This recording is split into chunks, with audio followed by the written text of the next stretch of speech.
Yeah. One thing I want to talk about, though, when we talk about people being divided, one thing that is not divided is the Skrap Pack. That's what's Over up. the years, you guys have stayed so united in terms of not fighting each other, the way you train with each other, the debates, the arguments. You don't hear a lot of drama between your group of friends. That name is synonymous with being like the bad boys of MMA, the true bad boys of MMA, like guys that literally will fight anytime, anywhere.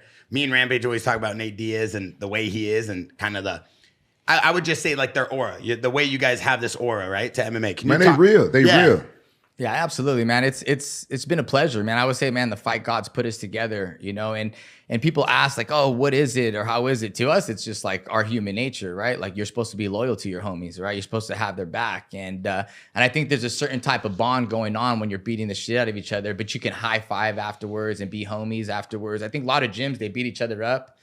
And then afterwards, they're like upset at each other, you know, but we really push ourselves to the limits, support each other, you know, shout each other out after he fights. We hung out together, you know, like-minded people. We all started from the bottom, homegrown white belts together.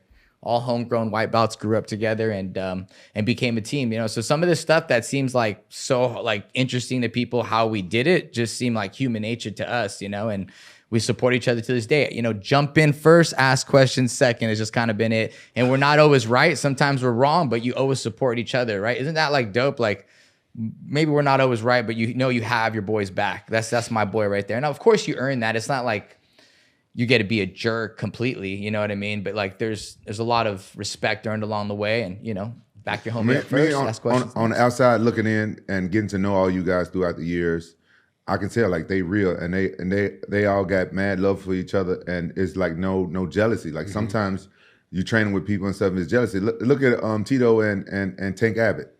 Like they used to train together, but they hate each other. You know, that's why they grew up. And They hate each other?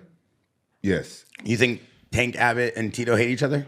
It proved it when Tank Abbott came here and talk shit about Tito for 2 Well, hours. that's just your opinion. I don't know. I'm No, just wondering. trust me. I know. And Nate DM'd me last night that clip of Tank Abbott going off on Tito. And I woke up this morning, and right before I went to the gym, I'm laughing at that clip like, goddamn, I forgot all about that. It's interesting because Gilbert and Nate were at the top of the heap on both their weight classes, you know, 155 together. So obviously he was the man in Strike Force, and Nate was still coming up, and then they crossed over, got in the same division. So it's funny how you guys managed it and kept so tight over the years through that, never had a problem. Yeah, no, it has been great. Yeah, walk us through that. That's actually an amazing point, Luke.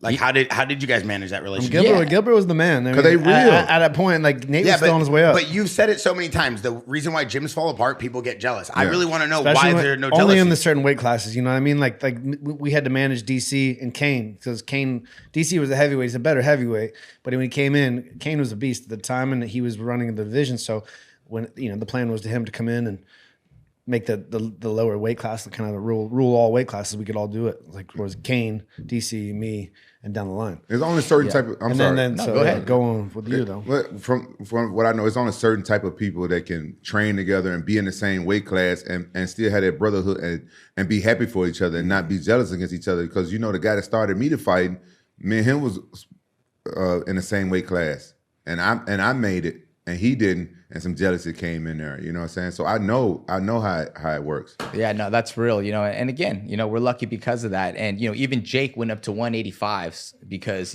we had Nick at 170s in Strikeforce, and Jake was able to get the 185-pound championship. And you're right, Nate was just doing the Ultimate Fighter and coming up together, but we were the perfect training partners for each other. I was wrestler-based. He was jiu-jitsu-based. And because of him, I had the best jiu-jitsu defense. And because of him, he was tapping out wrestlers and we'd get at it. Because of them, I learned how to box better and, get that high-level conditioning and that nonstop pace that they get. But yeah, man, it was, I don't know, everyone makes it seem like it's so hard.